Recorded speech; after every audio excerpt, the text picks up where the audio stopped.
जंगल में कबूतर एक छोटी सी दुकान खोलता है। उसकी रोज रोज की आमदनी इतनी अच्छी होती है कि वो कुछ ही महीनों में एक बड़ी दुकान भी खोल लेता है। परंतु कालू और गोरी तो हमेशा ही कबूतर से उधार सामान ले जाते। कालू जी, राशन का सारा सामान खत्म हो गया है। गोरी, इतना परेशान होने की क्या बात है? हम अभी कबूतर की दुकान पर जाते हैं और राशन का सारा सामान ले आते हैं। हमें कौन सा उस कबूतर को पैसे देने पड़ते हैं? सच कालू जी, जब से इस कबूतर ने अपनी दुकान खोली है तब से राशन की तो कोई चिंता ही नहीं होती। फिर कालू और गौरी कबूतर की दुकान पर आ जाते हैं और उससे उधार सामान मांगते हैं। कालू, जब से मैंने अपनी दुकान खोली है तब से आपने मुझे एक भी रुपया नहीं दिया, बस हर महीने का राशन उधार ले जाते हो।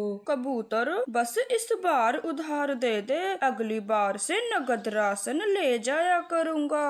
भाग थोड़े न रहे हैं, तेरे पैसों को लेकर सब एक साथ इकट्ठे दे देंगे। नहीं नहीं, मैं कुछ भी नहीं सुनने वाला। पहले मेरे बाकी का उधार वापस करो, तभी मैं आपको राशन दूंगा। चलो कालू जी, ज्यादा पैसों के घमंड में ये कबूतर अंधा हो गया है जो अपने ग्राहकों को भगा रहा है। गोरी कौवी, मैं आपको भगा नहीं रहा, बस अपने पैसे मांग रहा हूँ जो तुमने कई महीनों से उधार कर रखे हैं। पहले मेरे पैसे दे दो, फिर मैं आपको राशन दे दूंगा। मुझे नहीं लेना तेरा राशन। आज के बाद हम दोनों तेरी दुकान पर भूल के भी नहीं आएंगे। चलो कालू जी। ऐसे कबूतर से बहस कर वे दोनों वहाँ से चले जाते हैं। कालू जी, मैं उस कबूतर को छोड़ूंगी नहीं। उसने हमारी बहुत बेइज्जती की है अपनी भरी दुकान पे। हाँ हाँ गोरी जी, 4 पैसे क्या कमा लेता है कबूतर, अपने आप को बहुत बड़ा रईस समझता है। वैसे कालू जी, कबूतर कितने रुपए कमाता होगा? क्या बात करती हो गोरी, तुम्हें नहीं पता?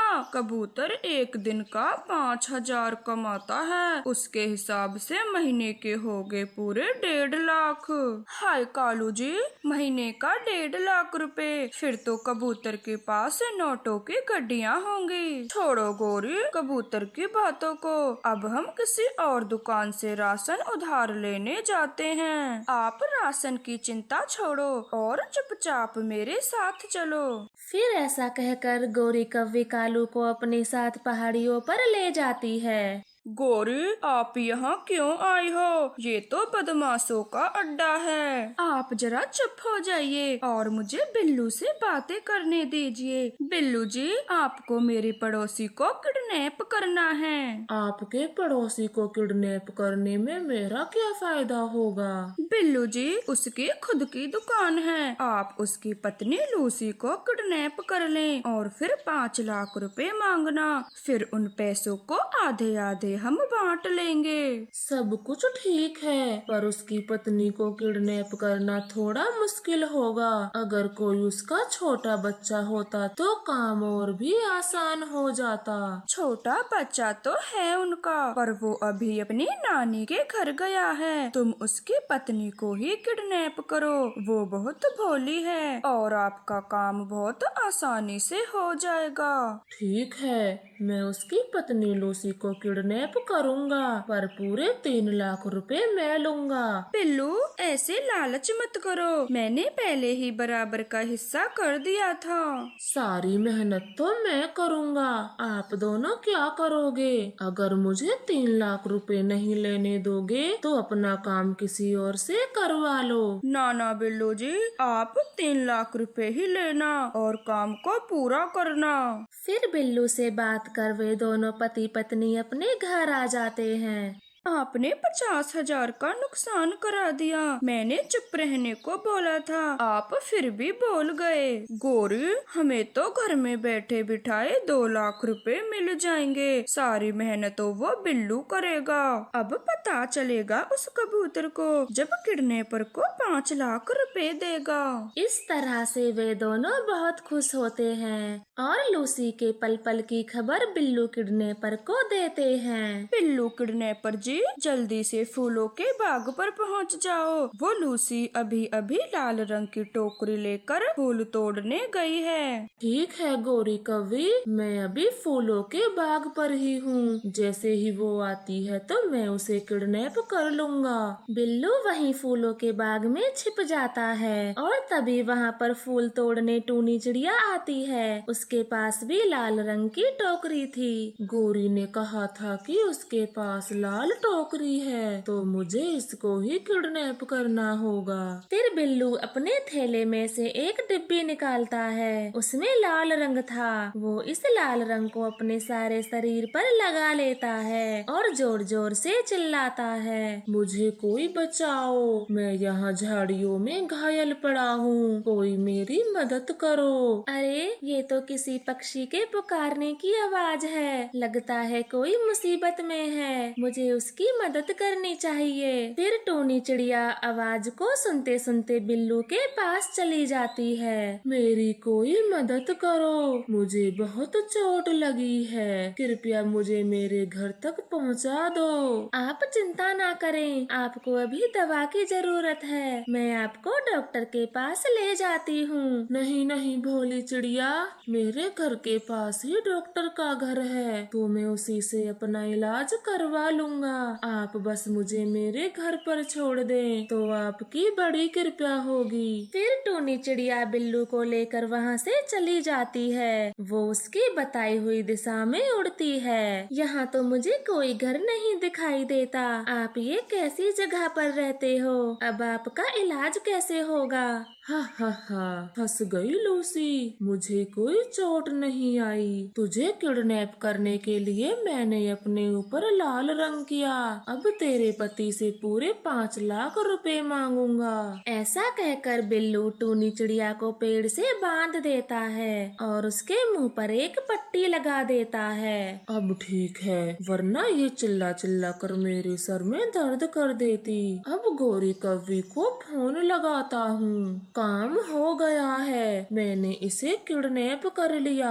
अब जल्दी से अपने पड़ोसी कबूतर का नंबर दो, उसे भी तो खबर करनी है। मैंने पता तो व्हाट्सएप कर दिया है, तुम बस होशियारी से काम करना, गलती से भी हम दोनों का नाम कहीं न आने पाए।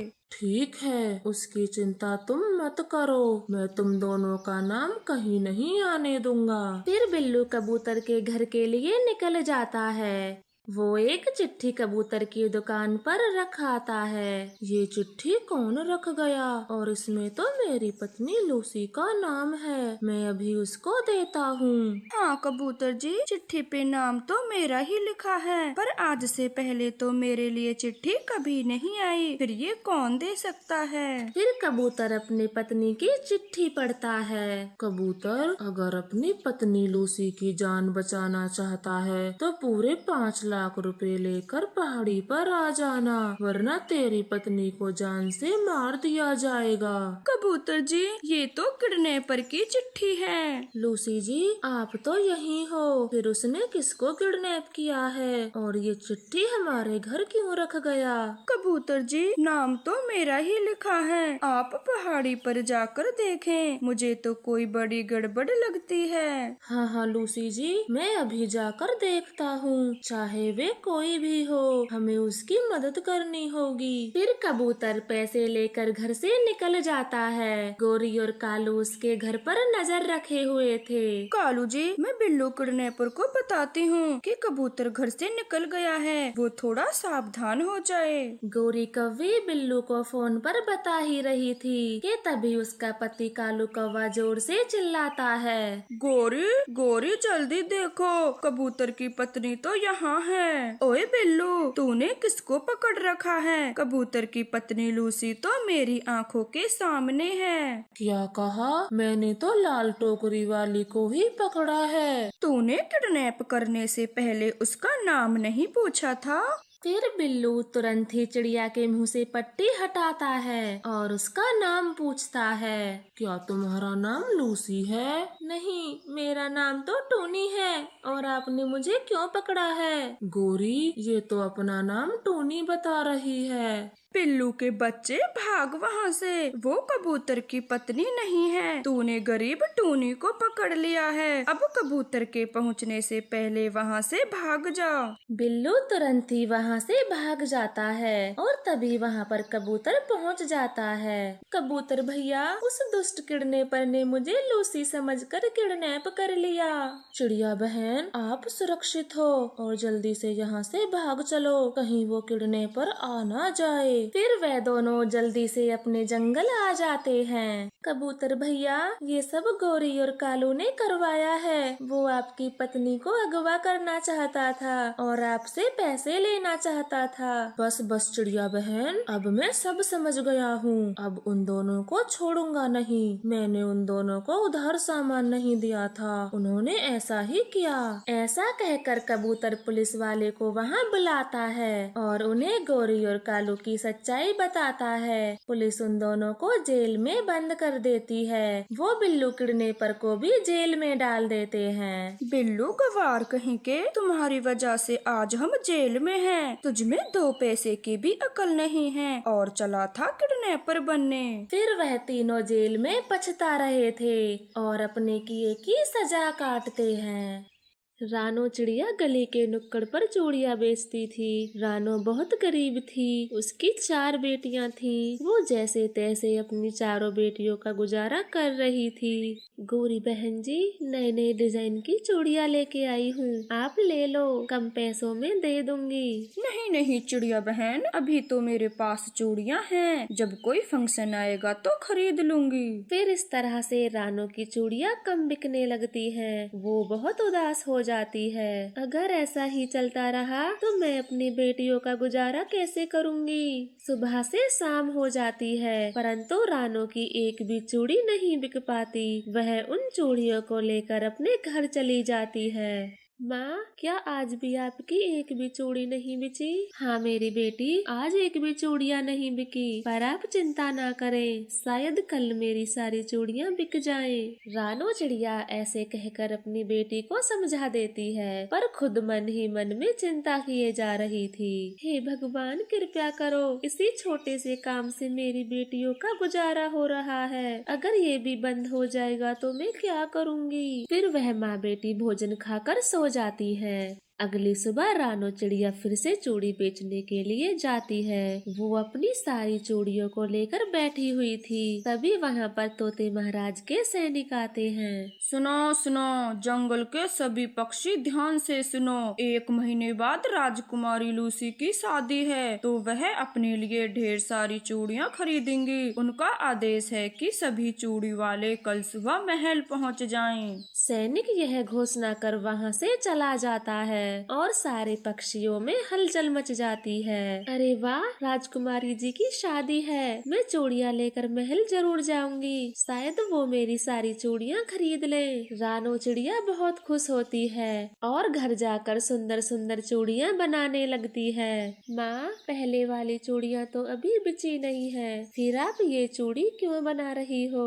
मेरी प्यारी बेटी, ये चूड़ियाँ लेकर मैं कल महल जाऊंगी, क्योंकि राजकुमारी लूसी की शादी है और तोते महाराज ने सभी चूड़ी वालों को महल बुलाया है। माँ, ये तो बहुत अच्छी खबर है, फिर तो आपकी सारी चूड़ियाँ बिक जाएंगी। फिर रानो चिड़िया सारी रात चूड़ियाँ बनाती है और सुबह होते ही तोते महाराज के महल चली जाती है। वहाँ पर और भी चूड़ी वाले मौजूद थे। तोते महाराज जी, आप मेरी चूड़ियाँ खरीद लें, सबसे सुंदर है मेरी चूड़ी। कालू कौवे, थोड़ा इंतजार करो, राजकुमारी लूसी बस आती ही होगी, वो ही चूड़ियाँ पसंद करेगी। और जिस पक्षी की भी चूड़ियाँ राजकुमारी को सबसे ज्यादा पसंद आएंगी, उसे इनाम भी दिया जाएगा। इनाम की बात सुनकर तो वे तीनों बहुत खुश हो जाते हैं। थोड़ी देर में राजकुमारी लूसी भी वहाँ आ जाती है। वो एक एक करके तीनों पक्षियों की चूड़ियाँ देखती है। पिताजी, मुझे इन तीनों में से किसी की भी चूड़ियाँ पसंद नहीं आई। अरे बेटी, ये कितनी तो सुंदर चूड़ियाँ हैं। आप आराम से देखो, कोई तो पसंद आ ही जाएगी। हाँ हाँ राजकुमारी जी, मेरी चूड़ियाँ तो बहुत सुंदर हैं और आपको इनसे ज्यादा सुंदर चूड़ी तो कहीं नहीं मिलेंगी। ठीक है पिताजी, अगर आप कहते हैं तो मैं ये चूड़ियाँ खरीद लेती हूँ, परंतु मुझे अपनी शादी के लिए ऐसी चूड़ियाँ चाहिए थी जो आज से पहले किसी ने ना देखी हो। सुन लिया आप तीनों ने, मेरी बेटी के लिए ऐसी चूड़ियाँ बनाओ जो आज से पहले किसी ने देखी भी ना हो। ठीक है तोते महाराज, मैं राजकुमारी के लिए एकदम नए नए डिजाइन की चूड़ियाँ बना कर लाऊंगी। हाँ तोते महाराज, मैं भी राजकुमारी के लिए बहुत सुंदर सुंदर चूड़ियाँ बनाऊंगा। महाराज जी, मुझसे ज्यादा सुंदर चूड़ियाँ तो कोई भी पक्षी नहीं बना सकता है, तो आप सिर्फ मुझे आदेश दें, मैं राजकुमारी के लिए अभी चूड़ियाँ बना कर लाता हूँ। कालू कौवे, तुम जरा शांत रहो, तुमसे अच्छी चूड़ियाँ तो मैं बनाता हूँ। आप दोनों चुप हो जाइए। चूड़ियाँ कौन ज्यादा सुंदर बनाता है ये फैसला कल होगा, और जिसकी भी चूड़ियाँ सबसे ज्यादा सुंदर होगी उसे ही कल इनाम दिया जाएगा। फिर वह तीनों महल से बाहर आ जाते हैं। कालू कौवा तो इतना घमंडी था कि रानो चिड़िया का मजाक उड़ाता है। बेचारी रानो चिड़िया दिन रात कड़ी मेहनत करके चूड़ियाँ बनाएगी और फिर वो चूड़ियाँ हो जाएंगी बेकार, क्योंकि राजकुमारी को तो मेरी बनाई हुई चूड़ियाँ ही पसंद आएंगी। कालू कौवे, मैं आपसे भी ज्यादा सुंदर चूड़ियाँ बनाऊंगी, आप कल खुद ही देख लेना। चिड़िया, मैं तो बस तुम्हारे भले की ही सोच रहा हूँ। अपनी सादा चूड़ियाँ बनाओ और उन्हें बाजार में बेचो। डिजाइन की चूड़ियों में पैसे बर्बाद ना करो। टूनी चिड़िया कालू कौवे की बातों पर ध्यान न देते हुए वहाँ से चली जाती है और सोचने लगती है कि कैसी चूड़ियाँ राजकुमारी के लिए बनाई जाएं। इधर कबूतर भी अपने घर चूड़ी बनाने में लगा हुआ था। अरे वाह, मैंने कितनी जल्दी और अच्छी चूड़ियाँ बना ली हैं। अब बस कल तोते महाराज के पास जाना है और इनाम लेना है। ऐसे कहकर कबूतर अपनी चूड़ियों को बार बार देखकर खुश हुए जा रहा था और कालू कौवा भी अपने घर में चूड़ियाँ बनाने में लगा हुआ था। चूड़ियाँ तो मैंने बना ली हैं, अब बस कबूतर के घर जाता हूँ और देखता हूँ कि उसने कैसी चूड़ियाँ बनाई हैं। फिर कालू कौवा रात को चुपके से कबूतर के घर चला जाता है और उसकी चूड़ियों को देखता है, जहाँ कबूतर गहरी नींद में सो रहा था। हाँ, ये डब्बे वाली चूड़ियाँ ही कबूतर ने बनाई होंगी। वैसे तो कबूतर सही कह रहा था, मुझसे ज्यादा सुंदर चूड़ियाँ बनाता है, परंतु मेरे जितना चालाक तो नहीं है। ऐसे सोचकर कालू कौवा कबूतर की चूड़ियाँ चुरा ले जाता है। मैं अब अपनी चूड़ियों की जगह पर कबूतर की चूड़ियों को लेकर जाऊंगा और इनाम जीत जाऊंगा। वैसे तो रानो चिड़िया ने भी कहा था कि वो सबसे ज्यादा सुंदर चूड़ी बनाएगी, कहीं वो इनाम जीत गई तो मैं एक बार उसकी चूड़ियों को भी देखता हूँ। फिर कालू कौवा तेजी से रानो चिड़िया के घर पहुँच जाता है। रात को चूड़ियाँ बना रही है, दिन में क्या किया था इस बेदिमाग चिड़िया ने? मम्मा, आपने तो बहुत ही सुंदर चूड़ियाँ बनाई हैं। ये राजकुमारी को जरूर पसंद आएंगी। मेरी प्यारी बेटी, जब कोई काम सोच के किया जाए तो वो अच्छा ही होता है। माँ, अब आप सो जाइए, रात बहुत हो गई है, कल सुबह आपको महल भी जाना है। हाँ मेरी बेटी, बस ये चूड़ियाँ मैं डब्बे में रख दूँ। इस रानो चिड़िया ने तो कबूतर से भी ज्यादा सुंदर चूड़ी बनाई है, ये तो मुझे चुरानी ही होगी, वरना इनाम तो यही जीत जाएगी। टूनी बनाई हुई चूड़ियों को डब्बे में रखकर सो जाती है। तभी कालू कौवा अंदर आता है और चूड़ी वाले डब्बे को चुराकर अपने घर ले जाता है। कबूतर के डब्बे को थैले से बाहर निकाल देता हूँ और चिड़िया के डब्बे को रख देता हूँ। सुबह होते ही थैले को लेकर महल चला जाऊंगा। फिर कालू कौवा सो जाता है और सुबह हो जाती है। कबूतर, आपकी चूड़ियाँ कहाँ हैं? तोते महाराज, मैंने चूड़ियाँ बनाई थी, परंतु जब मैं सोकर उठा तो मेरी चूड़ियाँ गायब थी। कालू कौवे, आपकी चूड़ियाँ तो चोरी नहीं हुई हैं, आप जल्दी से चूड़ियाँ दिखाएं। हाँ हाँ महाराज जी, मैं अभी अपनी चूड़ियाँ दिखाता हूँ। मैंने पूरी रात कड़ी मेहनत करके राजकुमारी के लिए सुंदर सुंदर चूड़ियाँ बनाई हैं। फिर कालू कौवा जैसे ही डब्बा खोलता है तो उसमें काली काली चूड़ियाँ होती हैं। यह देखकर तोते महाराज को बहुत गुस्सा आता है। कालू कौवे, तुम हमारी बेटी के लिए काली काली चूड़ियाँ लाए हो, तुम्हें इसकी सजा जरूर मिलेगी। तुम्हें 6 महीने के लिए जेल में रहना होगा। कालू कौवा तो बहुत हैरान था कि डब्बे में काली काली चूड़ियाँ कहाँ से आईं। और तभी चिड़िया अपना डब्बा खोलती है और राजकुमारी को रानो की चूड़ी बहुत पसंद आती है। पिताजी, मुझे ये चूड़ियाँ बहुत पसंद आई, शादी वाले दिन में यही चूड़ियाँ पहनूंगी। रानो चिड़िया, तुम्हें हम इनाम में पूरे 100 सोने के सिक्के देते हैं और आज से महल के लिए सारी चूड़ियाँ आपसे ही खरीदी जाएंगी। रानो चिड़िया इनाम में 100 सोने के सिक्के पाकर बहुत खुश थी और मन ही मन सोच रही थी, दुष्ट कालू कौवे, मैंने तुझे देख लिया था जब तू मेरे घर में चुपके से देख रहा था और जानबूझकर डब्बे में काली चूड़ियाँ रख दी ताकि तुझे पता चले कि चोरी करना गलत बात है। और उस दिन के बाद रानो चिड़िया की गरीबी भी दूर हो जाती है क्योंकि उसे इनाम और काम दोनों ही मिल चुके थे।